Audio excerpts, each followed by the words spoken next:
that's what God means when he says, I will truly give you the desires of your heart. If it's truly the desires of your heart, Right. only he knows. Right. So sometimes we You can didn't say, even know. I didn't even know. Yes. So sometimes what I'm saying to folks out there, you can say you want something, you can say you want to be this, but is it truly the desires of your heart? That's why I say we have to sometimes follow the gifts that we've been given and not say, oh, no, I don't think this is really, one of my gifts. I don't think this is really what God wants for me. I mean,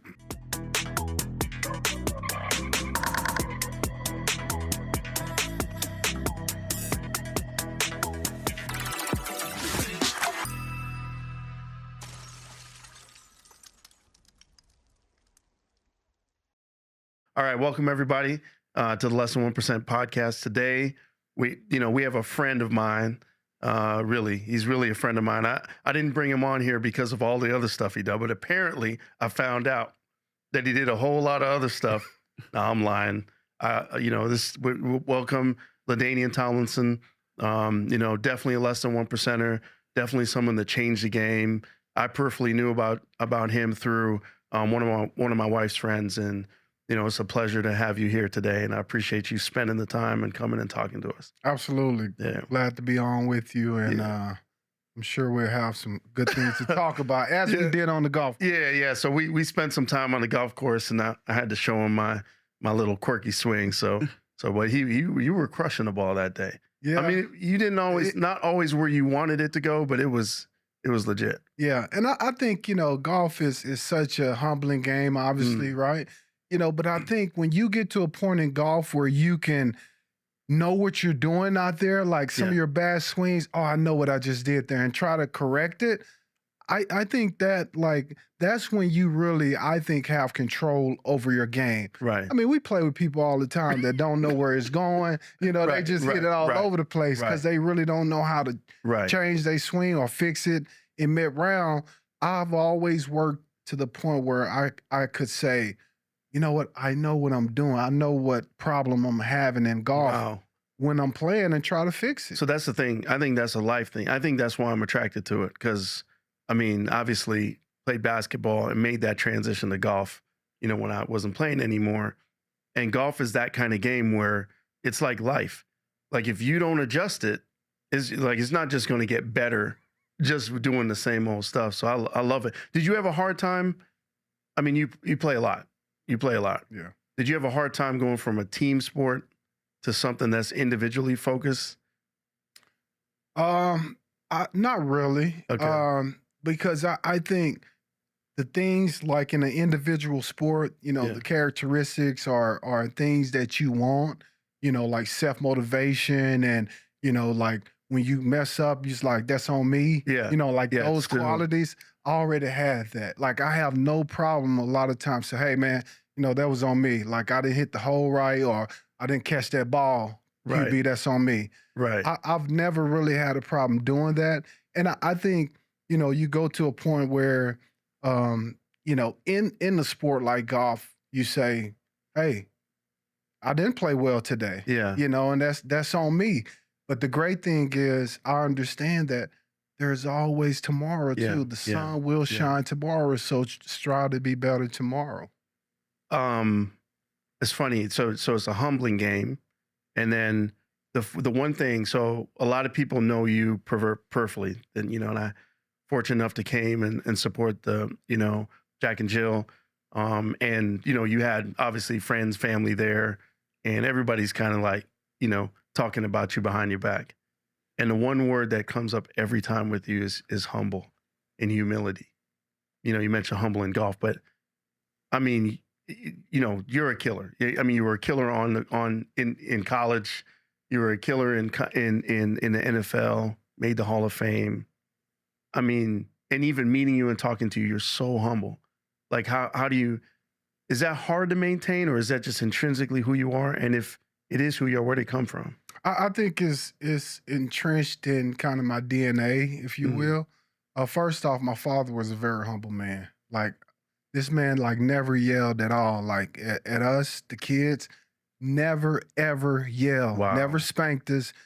You know, he was just so humble. Like when I seen him interact with other individuals, you know, always modest. And so I think, you know, it came from that. Like I have his spirit, I like to Yeah. say, you Yeah. know.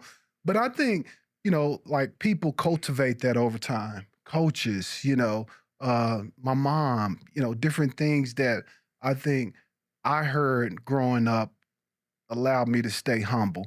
You know, Yeah. one of the things my mom would always do, she would find these stories in the newspaper about a kid my age, like, Mm. you know, getting shot, Mm. selling drugs, going to jail. And at the dinner table or at the breakfast table, she would just walk up and, you know, kind of hand you Mm. that story. You know, hey, I want you to read that. And you reading the story like, man, this kid is my age. Yeah. Like, wow. And then there was always a lesson behind that story. And we would Yeah. talk about it. Same goes for when I was in college. And I was starting to get national attention at Right. TCU. Right.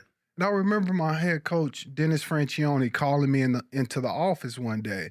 And, you know, he was talking about this national attention and the stories that people were writing on me. And he looked at me, he said, LT, all glory is fleeting. Mm. And I thought about that. And he said, you know, all this national attention and all this, you know, notoriety that you're gaining, one day it will be all for none. It Be will be gone. gone. Mm. Nobody will remember. And that always stuck with me.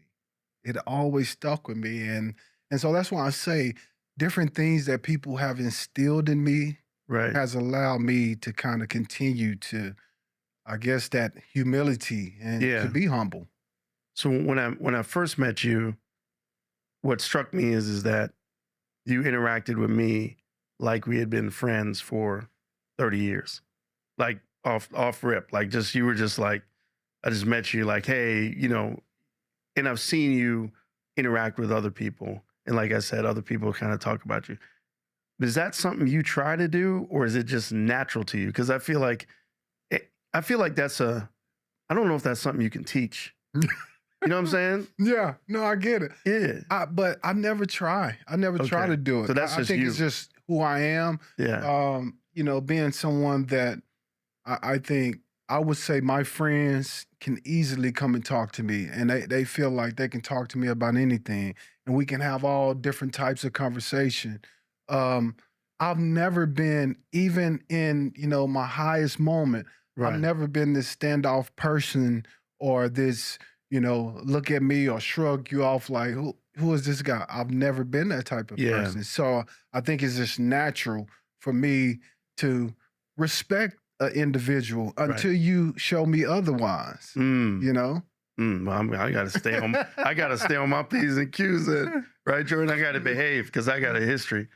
But you know that. So I want you to pull up. I want you. There's two things, and so we got a clip of your record-breaking touchdown. Okay. And there's two things that I think are super funny. But in that clip, and I don't want to give it away, but you definitely, it's not you broke the record, but that you didn't act like you broke the record. You acted like the team broke the record. But let's play it. I don't want to. I'm over here talking about it. Let's see it. Yeah. You've got the ball back at the 7. But hey, you've already seen the record tied. You've got a chance to see it broken right now.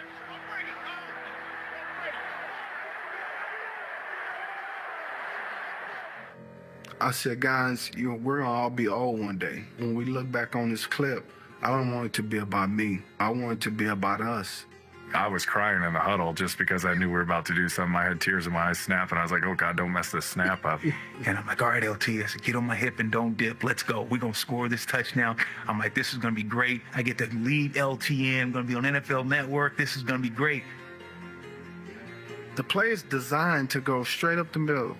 I see the safety. I'm going to go blow this guy up. I trip. I fall. So what did I do? I bounced it. Skirts it outside, into the end zone. Charger fans are witnesses to history. I remember the offensive line. The joy they had picking him up, and just everybody felt a part in it. The great number 21, as humble as the day is long, celebrated with all of his teammates in the end zone. There was no spotlight dance. Pointing to the guys, pointing to the crowd. It wasn't about him. And that's why guys loved him. That's awesome, man. Yeah. How's that? I mean, Great memories. yeah. Yeah. Yeah, I mean, just you can see it because it's all live, man. You're not even really focused on you. Oh, no. Yeah.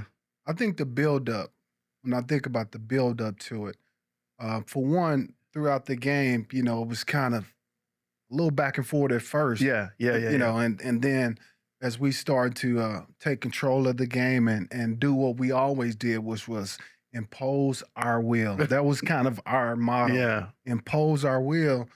I remember the defensive guys, because right before that turnover, that Sean Merriman, the sack, fumble, turnover, right before that, we were thinking on offense, man, that was it. We weren't going to get the ball back. Right. Like maybe next game we'll get the record. Yeah. And then when that happened, Sean actually came over and said, "Hey, that was for you. Like, let's go get this record." Wow. And as you see, when I got up, even the defensive guys was like, "Let's go get it. We just got the ball back for you. Let's go get it." Yeah. And as on that clip, Nick Harwick, who was our center, he actually did. A lot of those guys had tears in their eyes. They were thinking like, "Man, this is pretty special." The atmosphere, though, I never won a Super Bowl championship. Yeah. But I would envision it will feel like that. The atmosphere, that feeling of accomplishment and success, at the highest moment. It was pretty special. I would say I learned in this job, I've been in the job for 9 years now, almost 10 years. And I didn't realize the impact that I have on people, because I'm not, I'm just kind of doing the work and like yourself, just trying to get teams and elevate people and make the world a better place. But I didn't realize how many people I impact. I went to a conference a week ago and presented to a bunch of medical students, and I felt I was in a bad mood. I was on the road forever. I was tired, and gave this speech to these kids, and it was crazy because I did, I'm from Toronto, so I did some stuff, and I said I'm from Toronto, and right in the middle of the Toronto picture, I put on "Not Like Us" from Kendrick. Sorry, Drake. I'm sorry, Drake, man. I love you. You're my homie, but so I put Kendrick on, so everybody went wild because the whole battle thing. But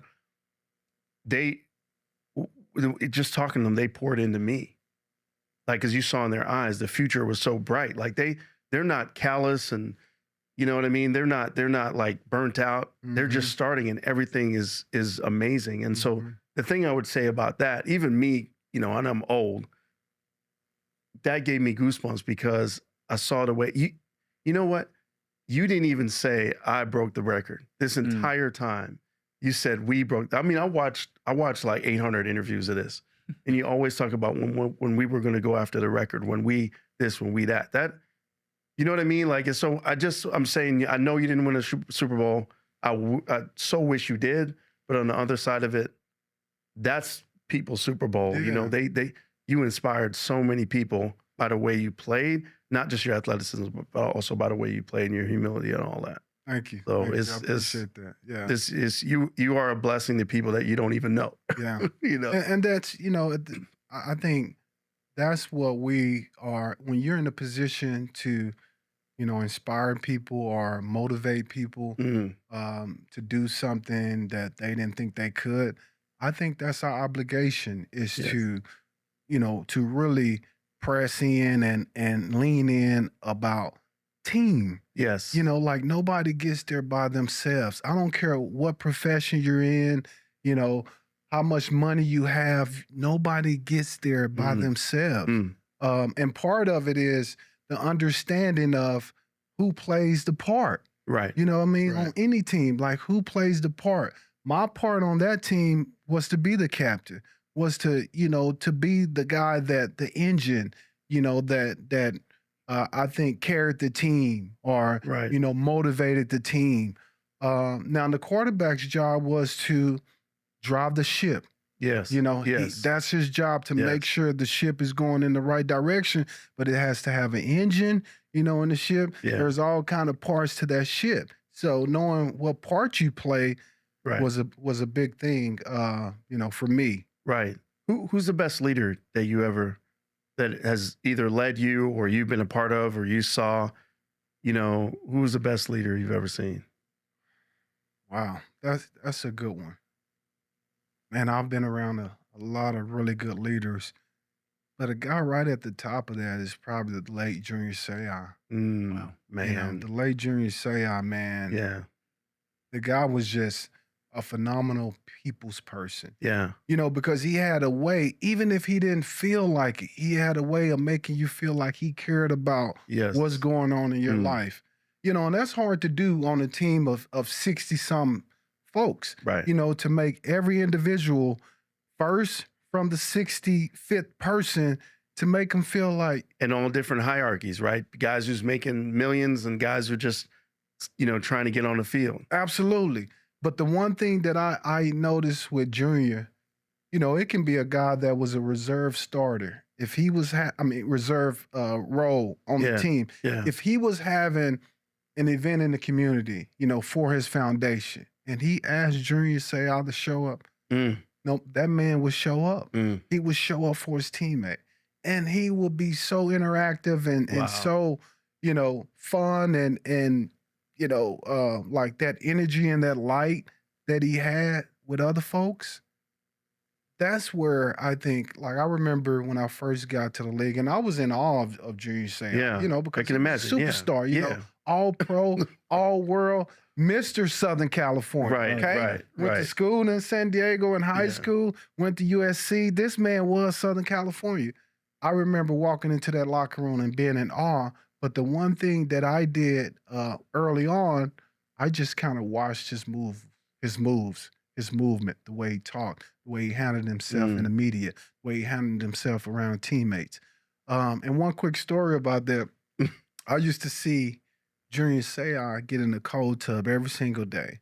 And I would always wonder, why does he do that? Like, what is that about? I knew nothing about the cold tub in college. We didn't do that. And that's now it's everywhere. Now it's everywhere. Even I'm doing what is the the cryo? The cryo. Yeah. So now they don't took it to another level. But I would see Junior doing this every day. And I finally built up the nerve to go get in the cold tub with him one day. Because nobody really, he was really one of the only ones doing it. Yeah. And I went in and he would always sit there right after practice and, sometimes have his headphones on, or sometimes he would be eating a meal after practice. And I just went in one day and I said, this is my time to just talk to him. Get an insight of why he's so great. Yeah. And I said, you do this every day? He said, every day. He said, in this game, it's about discipline, structure, how to keep your body healthy, how to keep your mind healthy, all this kind of stuff. And I said, really? I said, how long have you been, doing the cold tub? And he said, since I got into the league. Someone else showed me how to do it, kind of led me to it, and I've been doing it ever since. After that moment, after that day, I started doing it every day, and I carried on that tradition. Yeah. And so he was just like a great leader and really someone that was a great mentor. Junior Seau actually told me where to propose to my wife. Okay. That's how close and I think great of a person he was. You have a spirit. You have a, just trust me. You have a spirit where you emanate positive vibes. You emanate the ability, you let people know they can be better. They can do better. I saw you support your wife and Jack and Jill. That's important to you. Yeah. Are there times where you're down? Are there times where are there times where you're in a dark place? Even for a moment. Yeah. And how, so tell me about it. Yeah, absolutely. I think, most of the time I think when I'm struggling and in a dark place. It has nothing to do with me.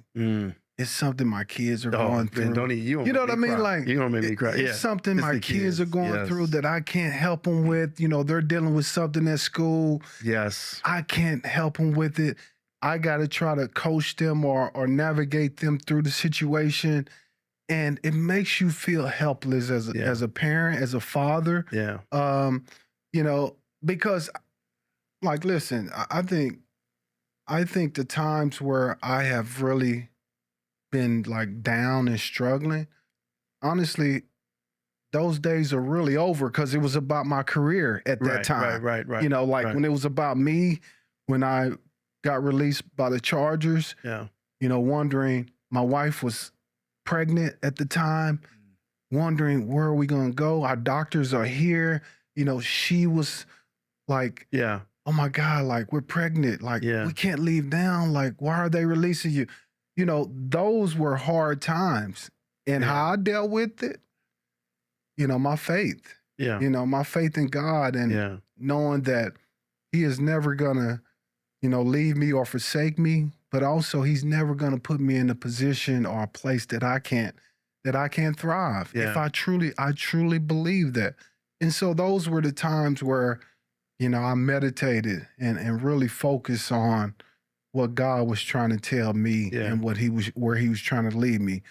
Another time was losing my father. Man. You know, suddenly, you know, one day he's here, the next day he's gone it was tough. Man. And I'll open up a little bit about this. It was tough because, you know, when my mom and dad got divorced when I was, you know, 9 years old, that my relationship with my father was, you know, up and down. You know, he was in and he was out. You know, there was months went by where I didn't see him. And, you know, that depression of, where's my father? Like, do he not love me? Like, isn't he around? You know, like, where is he? When I first started to really get to know him was in college. Like, really know who my father was because I was becoming a man. I can drive down to his home, sit on the porch with him for hours and just have conversations about how he grew up, you know, why he left, those things.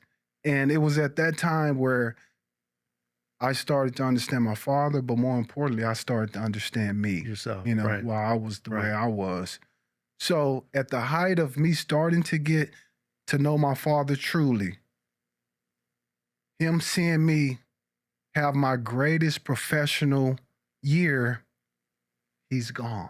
That's tough. And it's why? That's tough. You know, why? And I struggled with that for quite some time, and I didn't open up about it. You know, it was just something that I was dealing with. But, you know, as they say, time heals all wounds, and, you know, maybe not always understand why, but I think knowing the purpose behind, you know, we're all made to die one day, and you know, that's just what it is. So I mean, you know, there's definitely times where you go through hard times and you know, struggle, but my faith at the end of the day gets me through those times. I'm sorry, you know, I'm still sorry for it. You know, it's you go through it, I can feel the pain. You know, I've had some, you know, fortunately I haven't had you know, deaths like that in my family, except for my aunt, but I went through some stuff with my son, and I'm still not healed. Like, I'm not even going to tell you about it, because if I tell you about it, you know, we're going to have to cut all the cameras off because it's terrible. But I agree. You know, like, I think having that greater purpose, you know, one of the things, we had Leopoldo Lopez, he was on the podcast. We just released that podcast just recently. And he was in Venezuela. He won an election, and the dictator at the time didn't like that he won the election, so locked him up. And so he's in prison. And he one time got a little depressed, was thinking about, you know, committing suicide. And he said, the thing that helped me was God. And so I'm thinking, okay, you get in there, you pray, God help me out, Yeah. I'm in this position, save me, fix everything. He said, no, I didn't pray for that. I prayed for gratitude. Said, thank you for putting me in this position. Thank you for the prison. Thank you for the bad food I have. Thank you for the water. And I was like, right. I mean, he was saying, and I was here, Wow. How you get that feeling when you start to well up? Yeah. I mean, right, Jordan? I mean, you were sitting right here, to be able to thank God for the things that are terrible. Yes. Is a special, and Lord. It actually is the way that you do understand where you're supposed to be. You're like, okay, I'm going through it now. And usually when you go through it, I mean, you don't always come out of it with something better, but you come out of it better. Yeah. You understand what I'm saying? Yeah. Like you may not. Well, yeah, but I think about, so for example, like the book Inner Excellence with Jim Murphy, right? Yeah, yeah. There's a point where he talks about suffering.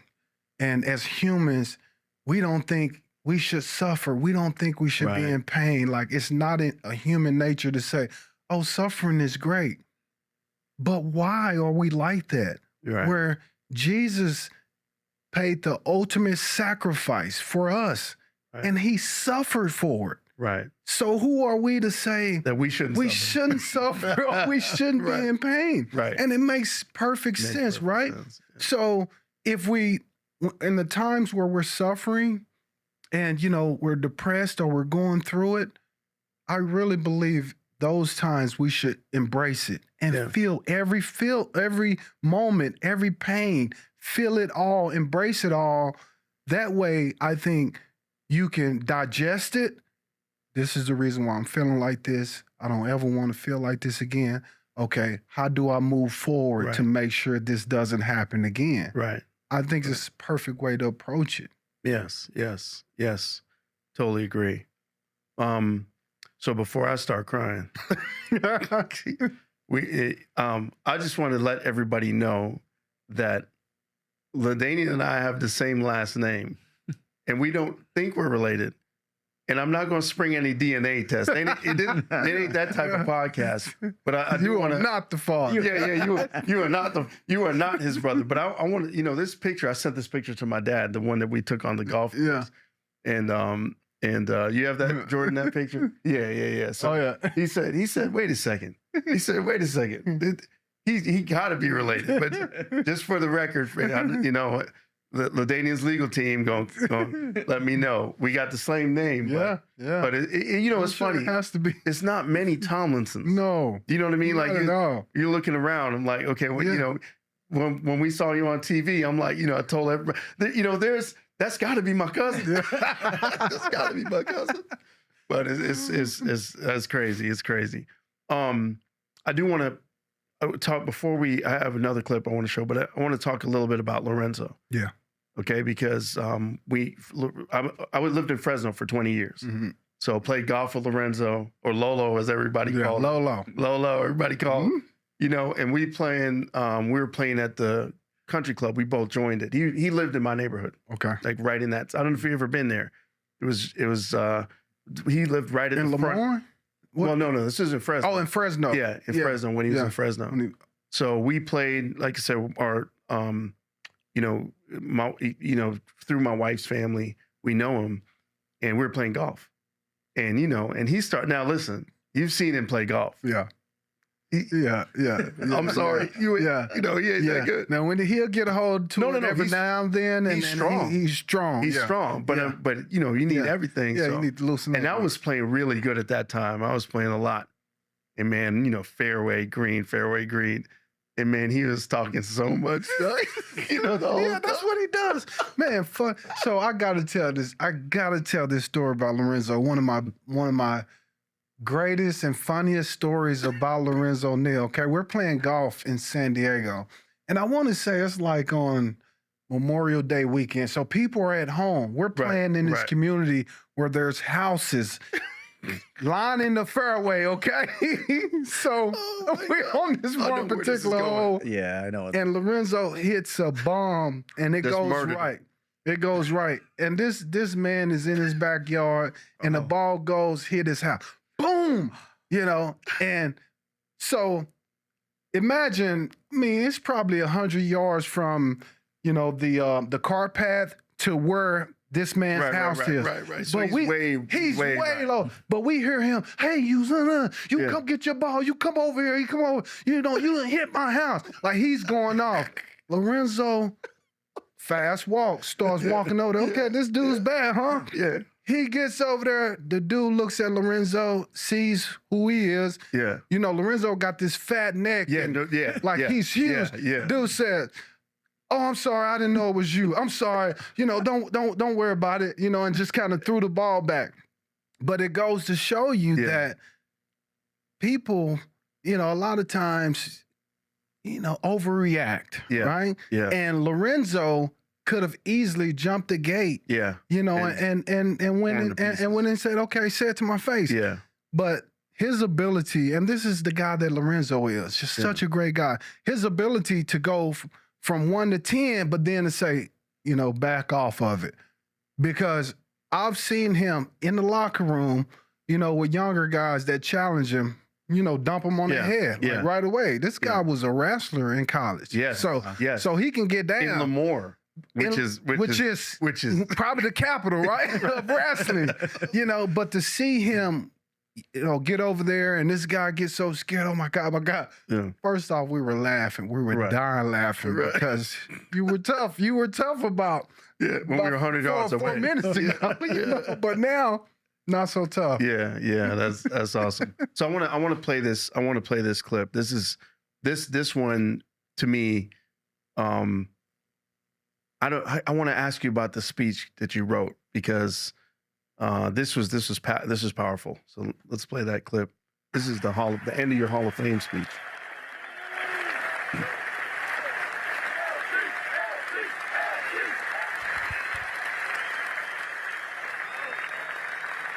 I'm almost finished.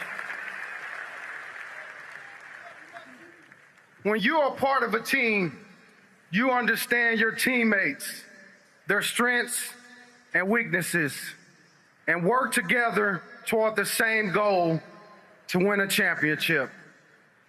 In this context, I advocate we become Team America. In sports, we're evaluated on our desire, ability, and given a chance to compete. America is the land of opportunity. Let's not slam the door on those who may look or sound different from us. Rather, let's open it wide for those who believe in themselves that anything is possible and are willing to compete and take whatever risk necessary to work hard to succeed. I'm being inducted into the Hall of Fame because my athletic ability created an opportunity for me to excel in the sport I love. When we open the door for others to compete, we fulfill the promise of one nation under God with liberty and justice for all. Yeah. Man. Yeah. That was powerful. I see them. Mew, like, if you remember at that time, I mean, there was marches in the street. Yeah. There was so much social unrest, and when I retired in 2012, that was kind of the start of the social unrest where, so much was going on between law enforcement and particularly our community, okay?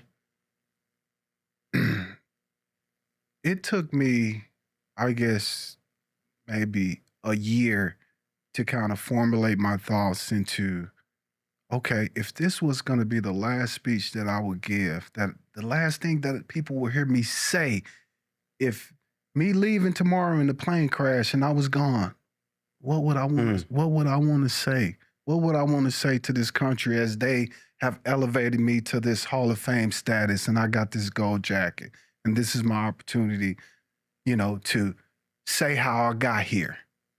Again, it's not about me. I'm seeing people marching in the street. I'm seeing young black kids getting shot. That's what I was thinking about. And so that's where that all came from. I spent, months putting this together, about what I wanted to say and how I wanted to say it. And so that's how it came out. It came out brilliantly. I mean, and you just true to your nature. I watched the whole speech 28 times, and you were thanking everybody.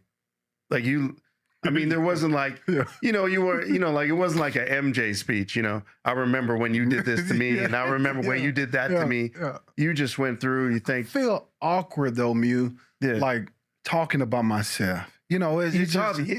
It's just one of those things that, like, I know what I did. Like, I lived it. I was doing it. Yeah. I mean, there's no need for. But I think I think you were doing it for more than yourself.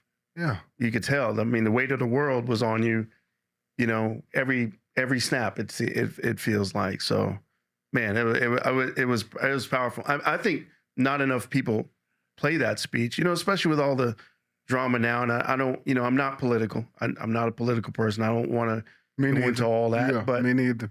For me, one of the things you said there is kind of similar to what I say to everybody in healthcare. I say, my job is to make sure that everybody, no matter who they are or where they're from, have an opportunity to receive or impact healthcare. Right? No matter what barriers you have, no matter who you are, where you're from, and what you look like. It's my responsibility to make sure that you have that opportunity. And I don't prioritize, who gets more opportunity than others.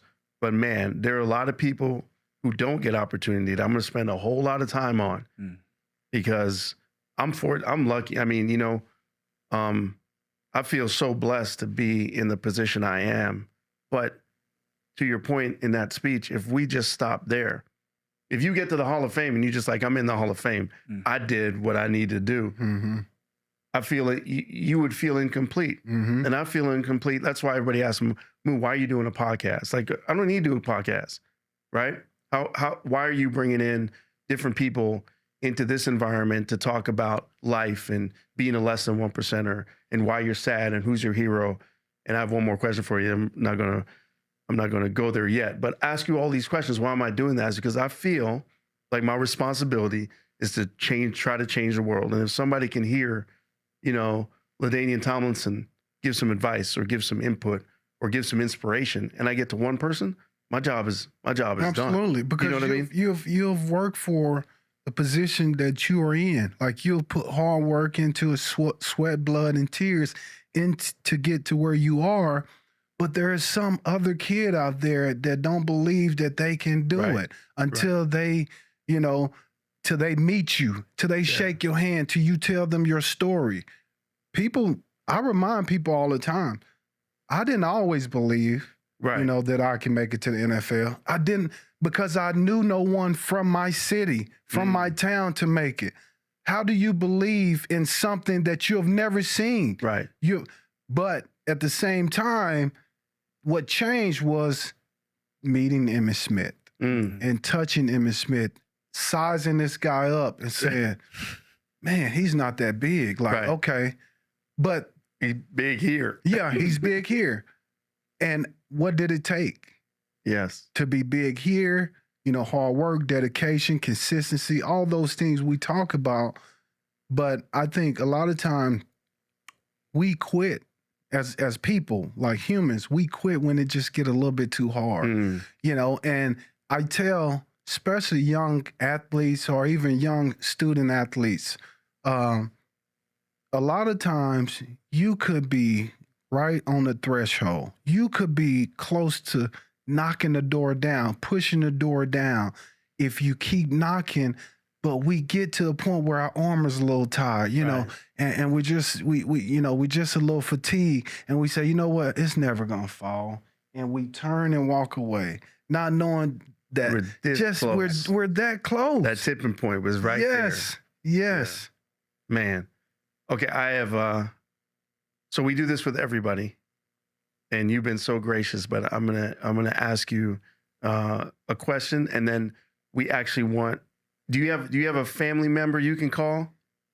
Is it okay to call a family member? Yeah, I'm sure. I mean, okay. I got some family member I call. Okay. So what I'm gonna ask you a question, and then we want to ask them a question. Okay.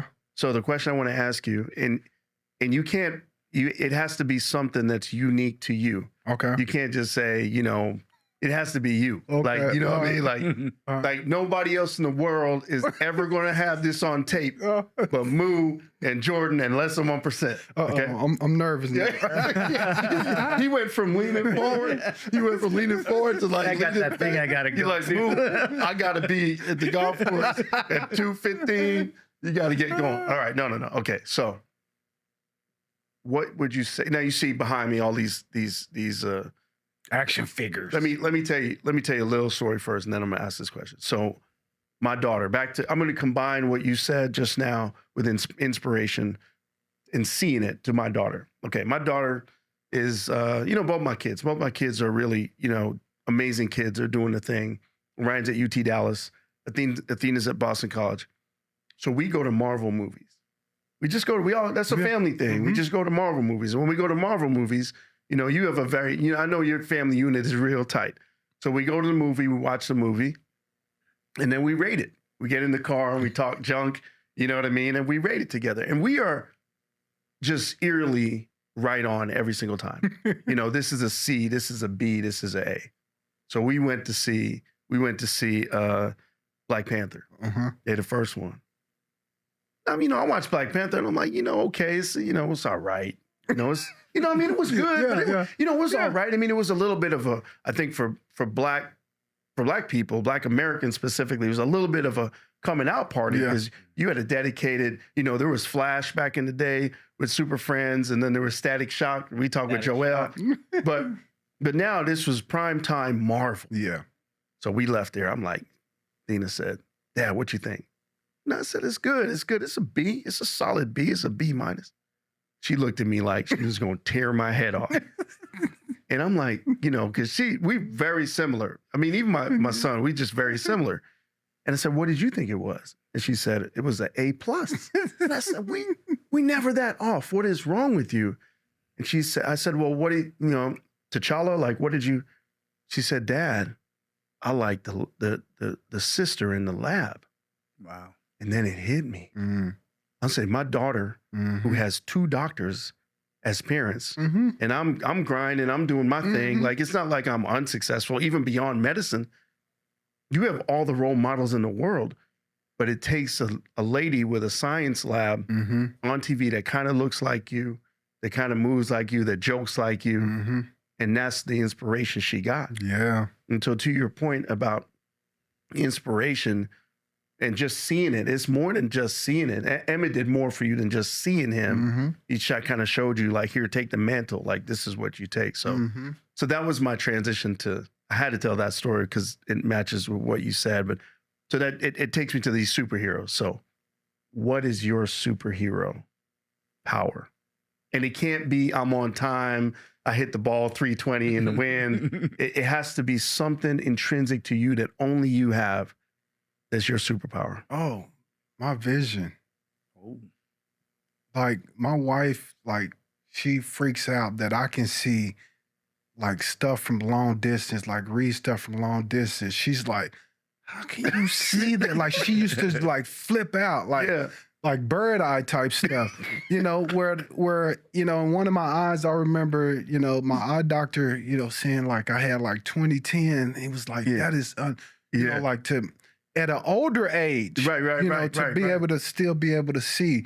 So without question, and to that point of having vision, that's why I believe I was a great runner. Yeah. Because I can see things, I can see things and get to it. But vision is my superpower. Do you feel like it's vision and awareness though? Or is it just, because you're, even when we're playing golf, you're seeing, I saw you seeing, like, you're like, hey, Moo, watch out for that guy. And, come say hi to my friend. You know what I mean? Like, it's an awareness that you got. No question. I think it is. It's vision and awareness, especially when it comes to, kind of when I played the game. Yeah. I always describe it. For me, it was really like the Matrix, how I saw things. The numbers are coming down. Yeah, but I can see people starting to move.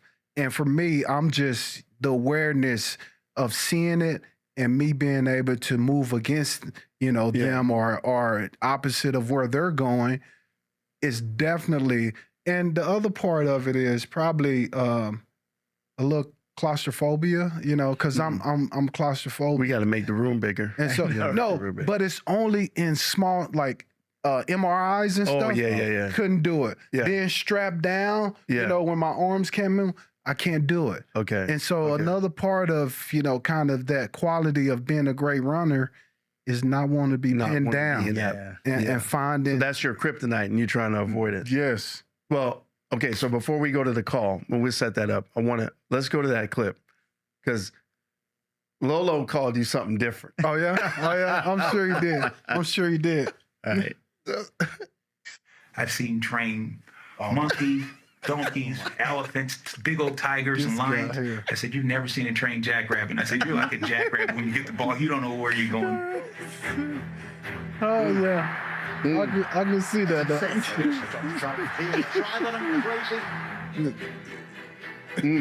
I was at that game, by the way. Oh, where? I was at that game. You guys killed him. Oh, man, that was tough. Yeah. That was so tough. Wow. Right? So, Trained jackrabbit. Did you saw that before? Yeah, I seen it before. I totally forgot about it. That's how he described it. But yeah, Lorenzo, he would come up with all jackrabbit. I mean, who's ever seen a jackrabbit before? He's from Lemoore. He's from Lemoore. Anyway, frankly, I never seen the jackrabbit in Lemoore. But anyway, so what we do is get your phone, and he'll give you instructions, and then if you want to text somebody first, or if you just want to call them, and then I'll ask them what your superpower is, and we see what they say. So pick anybody. Well, I'm probably gonna just text my wife. Okay. You said put on the headphones. Yeah, she can hear you on the mic. Okay. She can hear me too. So I'll wait till you say hi, and then.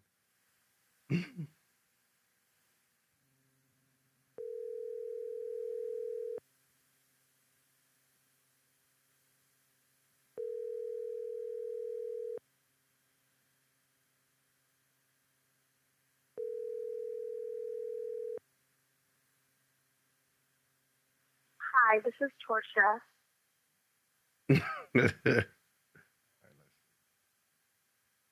She missed out.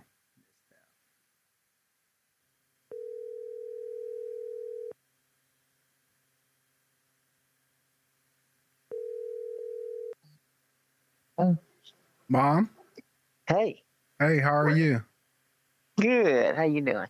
Oh, I'm good. So listen, I'm sitting here, I'm doing a podcast right now and I'm live and we have you on live right now so everybody can kind of hear you right now. Okay, so I want you to say hi to our cousin that you don't know yet. His name is Untitled Tomlinson. Hold on. Now say that all over again, please. So his name is Untitled Tomlinson. Oh, so hello. Hi, how are you? I'm wonderful. So good to meet you. Good to meet you. Yeah, we're trying to figure out, where on the tree we broke off. My family's from Jamaica, but we love the last name. So, but we appreciate you. I know that you might be busy, and thank you for answering. But we're here with his son, and I just want to let you know he's an amazing man, amazing father, husband, and I'm older than him, but he's still my hero. So, well, thank you for saying all those nice, wonderful things. No problem. And he is a good, all of that, father, son. Well, but he's a good son too. Yes, Thank you, yes. A good person overall. That's awesome. He really is. Yeah. That's awesome. Well, so good to meet you. Good to meet you. Good to meet you. And we have one question for you. Yeah. So we asked LaDainian what his superpower was, and he gave us an answer. And now we're asking you. We say we want to know what his superpower is. I would say cooking, but then I cooking breakfast. I would say that, but I think it's his humanitarian or his humbleness or both. Oh man, am I way off? No, I think actually you're way off with him, but I agree with you. I think that's his superpower. But I didn't want to upset him, you know. We've been talking about, you know, being humble and all that stuff pretty much the whole podcast. So for you to say that, I mean, it kind of goes in line to what we were talking about here. Yes. But I said it was vision, you know, because my ability to see and, you know, all this and awareness, you know, so. Yeah. Well, that's good. That's all of that is good. And I think that all goes into the more you know, the more you see, the more you do. And so, you know, and it comes from humbling yourself so that God can show you all the ways that he would have you to excel in. Yes, ma'am. Yes, ma'am. All right, that's a word, Mom. I appreciate you. We thank you for answering the phone and picking up. Of course. Awesome. Thank you so much. Thank you. All right, love you, Mom. Oh, blessings and peace to everybody. All right. Thank you so much. All right. All right. Thank you. Goodbye. Oh, that is awesome. So Mom said, I love talking to moms. I love talking to moms. Yeah, Mom is always gonna. She said cooking though. She said cooking, and I heard you could throw down with some breakfast. No, quietly we watched. Now I got to see the house live, but you know when you did like a tour when you first got in the house. Yeah. And you talk about the piano, and then he said, "But I can throw." And then the camera was trying to go to the other parts of the house, and he was like, "But I can throw down some French toast." He said, "Egg scramble." No, I think he said this is where the magic happens. Usually people do that in the bed, say that about their bedroom. But he said, "No, this is where the magic happens." Bro. Exactly. We got kids and family watching. That's awesome. That's awesome. That's great, man. That's great. That's great. Hopefully, I didn't embarrass you too much. No, you good. No, it was good. I mean, you know, Mom is she's always there, right? Yeah. You know, like you can depend on you. Man, pick up that phone and call Mom. She's gonna answer. So, two more questions. One, I want to ask you a little question about healthcare because you mentioned that you just got a scan to check out your heart and everything like that. What's your perspective on healthcare? Because you know, obviously, you in the NFL. You know, post NFL, there's a lot of healthcare that you get based on, you know, being a professional athlete, and then obviously having the means to be able to do that.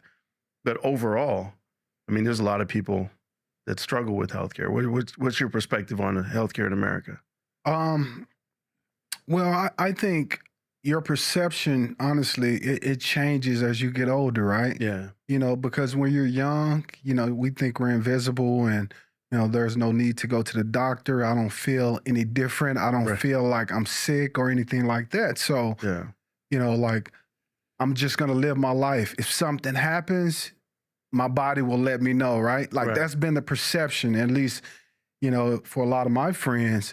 But I think as we get older, what happens is we see our parents or, our aunts or uncles or start to struggle with, you know, various diseases or, you know, I don't care. It could be heart disease or high cholesterol. You see the ailments that they go through. And so now you become concerned. You know, you're a concerned family member and you want to be involved. What can I do to make sure that this is not happening to you? Right. And then you find out it's not that simple for them to get insurance and to see doctors. And so a lot of time, honestly, for a long time, Moo, I have felt like if you don't have money, it's hard for you to live long or take care of your body or see doctors. That's the way I felt for a long time. Don't disagree. And it's unfortunate because, yes, I've been put in a position where, you know, I have insurance and the NFL took care of me for so long. And so I'm proactive now as I get older in going to see my physician, staying on top of my diet, all these things that I do so that I can hopefully prolong my life and be able to spend time with my grandkids in the future one day. Right. But the reality is that's not the reality for everyone else. And so I certainly realize that there's a huge gap between the haves and the have-nots. Because most of my family are the have-nots. And so I'm thankful for someone like you who lends themselves and educate people and try to, you know, help as many people, no matter their economic status, you know, or anything like that, because we need more people like you saving family members' lives that can't afford to have insurance. You know, one of the things I say in the book is I talk about kids, and I know you're in the throes of it. You know, you're doing the AAU, you're doing the different sports, and I think that I'm all in. You know, my daughter's at BC, my son. I'm all in. I want to go to the league. I really do. Yeah. I mean, she might not, but it's okay. Like in my mind, I'm like, that's a possibility. But it's amazing how, to your point, the numbers are very, very, very, very small. And a lot of kids will focus in on the sports, even when they don't have the gifts, and they'll ignore the other pathways, you know? And I always say to people, you know your gifts. If your gifts is your brain, you know, you might have to do things differently than the gifts is your speed or your vision or whatever. And so I think that's something that, you know, Martellus was talking about that also, that we need to do a better job at, is really celebrating everybody. You know, we should have signing day for, you know, for people when they go to school, not just when they sign for their sport. Right. Recognize. You know? Yeah. Absolutely. So, so your last thought. So somebody's, you know, camera, you got a camera over there. I want you to talk to the crowd. What is your last, like, you know, to your point, you made a speech that said that this is your last word ever, but is there something that you want to give the audience, knowing that people are watching this or listening to this because they might feel like they're put into a box, society puts them into a box, you know, they're trying to break out, we're trying to make them a disruptor and go out and be your best self and succeed. Is there any last words you have for people out there? Man, I'll put you on the spot. Like, I would say, for one, we all have gifts, okay? You know, sometimes we don't want to accept the gifts we have. We don't want to, you know, kind of, you know, hone in on those gifts because we think it's not cool or, you know, we're not going to be successful. But I always go back to my personal story, okay? And I'll say this, you know, I used to always hear the Bible verse of, you know, God gives you the desires of your heart and, you know, all this kind of stuff. And I always wondered, like, really, does God really give you the desires of your heart? But then I have to look at myself and I have to say, absolutely, he does. Here's why. So as a 14-year-old, for people who are believers, sometimes you have prophecies on your life, you know, about a pastor, you know, your home pastor might, you know, anoint you and say, you know, this is a prophecy on your life. This is what, you know, the prophecy says. You're going to be X, Y, and Z. You're going to do X, Y, and Z. Well, that happened to me. And at 14 years old, the prophecy said, God will take you places you never imagined. This is at 14. You never imagined if you honor him, if you give him the credit, okay? And so now, the desires of your heart, when that prophecy comes down, the desires of my heart was, he knew. And I wanted to go to the league. Like, I wanted to impact people. I wanted to inspire people. That was truly the desires of my heart. When we talk about heart, what is it about? It's spirit. It's what's inside. So as we think about it and it, you know, nourishment throughout, you know, the mind, you think about it, okay? The body, you know, you train, the body does it. But ultimately, that gets into your spirit of you dreaming about it and focusing on and thinking about it. That's what God means when he says, I will truly give you the desires of your heart. If it's truly the desires of your heart. Right. Only he knows. Right. So sometimes we can say, you didn't even know. I didn't even know. Yes. So sometimes what I'm saying to folks out there, you can say you want something. You can say you want to be this, but is it truly the desires of your heart That's why I say we have to sometimes follow the gifts that we've been given and not say, oh, no, I don't think this is really, one of my gifts. I don't think this is really what God wants for me. I mean, and that's it for me. Like, that's how I roll. That's how I operate. Yeah. Like, no one can tell me that I'm not here in this position because God had a purpose for me. No one can tell me that. Because another quick story, at 17, me and, one of my high school classmates was in one of the worst wrecks that you can possibly be in. I should be dead. Yeah, walked out of it. With nothing. We flipped. Wow. Got hit by oncoming traffic cars. When we got out the car, the doctor or the ambulance, the guy said, like, God, you shouldn't be here. Like, honestly. So God has a plan for you. Yeah. I'll tell you something. That was supposed to be the final thought, but I have to take this and run with it a little bit. Sorry, Jordan. Just a couple more minutes.